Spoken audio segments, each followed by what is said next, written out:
Відхрещується від причетності до вбивства Катерини Гандзюк і просить перевірити його на детекторі брехні.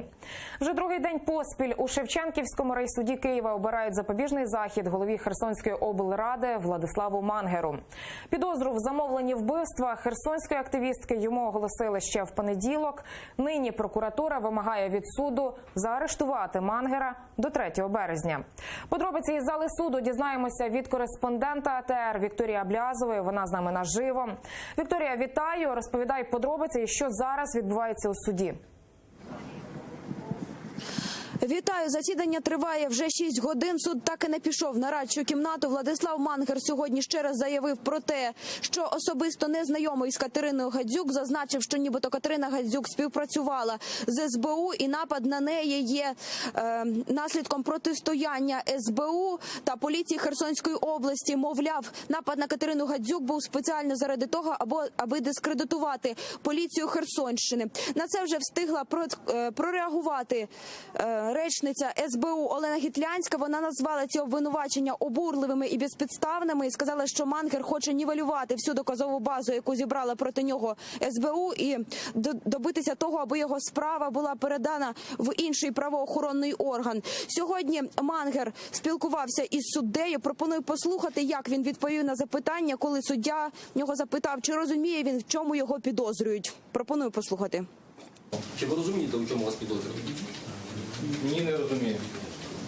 Не розумієте? Не чи розумію. не погоджуєтесь? Не розумію і не розумію. Що саме вам не зрозуміло у даному повідомленні? Не розумію, чому взагалі моя особа розглядається в цій справі. І яким чином взагалі я потрапив до цієї справи.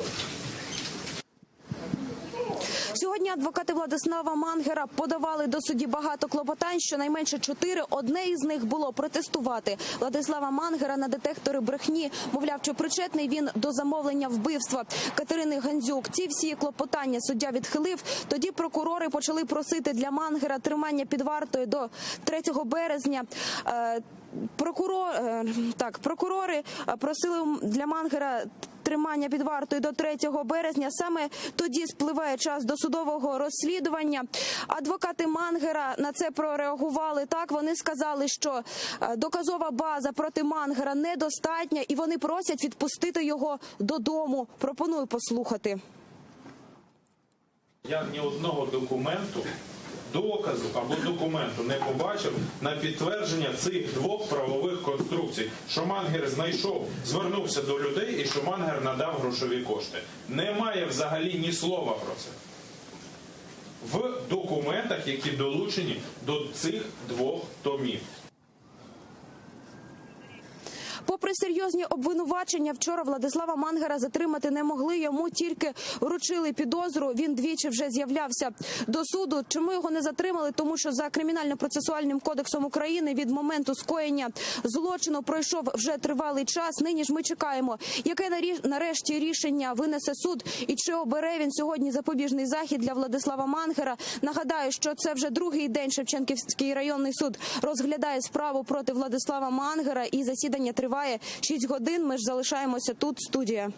Дякую. Це була кореспондент АТР Вікторія Аблязова з Шевченківського райсуду столиці, де вже 2 дні обирають запобіжний захід підозрюваному у вбивстві Катерини Гандзюк Владиславу Мангеру.